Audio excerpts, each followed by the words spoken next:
Ces femmes se rassemblent devant la représentation du Sahara occidental à Alger pour revendiquer l'indépendance de leur territoire coincé entre le Maroc, la Mauritanie et l'Algérie. Elles sont rivées à leur portable, meilleur moyen de se tenir informées depuis la reprise des combats armés à Guerguera mi-novembre, à l'extrême sud du Sahara occidental.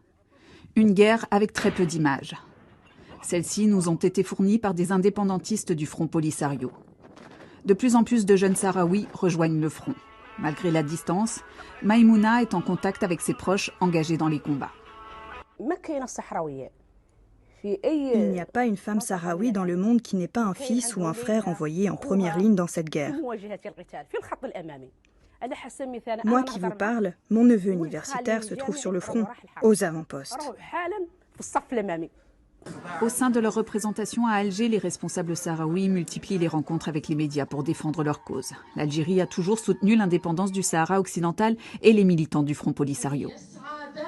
On soutient la lutte, le combat et le droit des peuples à disposer d'eux-mêmes et à l'autodétermination.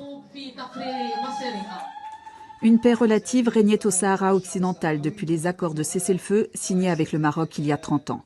Mais l'opération militaire marocaine visant à rétablir son passage vers la Mauritanie est une déclaration de guerre pour le Front Polisario.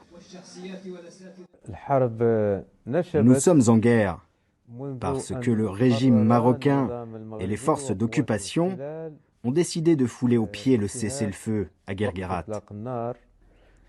C'est à Alger que les requêtes des indépendantistes sahraouis sont relayées via plusieurs associations. D'abord pour la région, ce n'est pas forcément une bonne chose. Je parle de la région, bien entendu, puisque cette situation de guerre remet en cause la stabilité, la paix, la sécurité dans la région.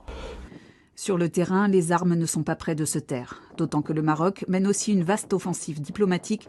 Sous son influence, plusieurs pays, dont les Émirats et la Jordanie, viennent d'annoncer l'ouverture d'un consulat dans la partie contrôlée par le royaume.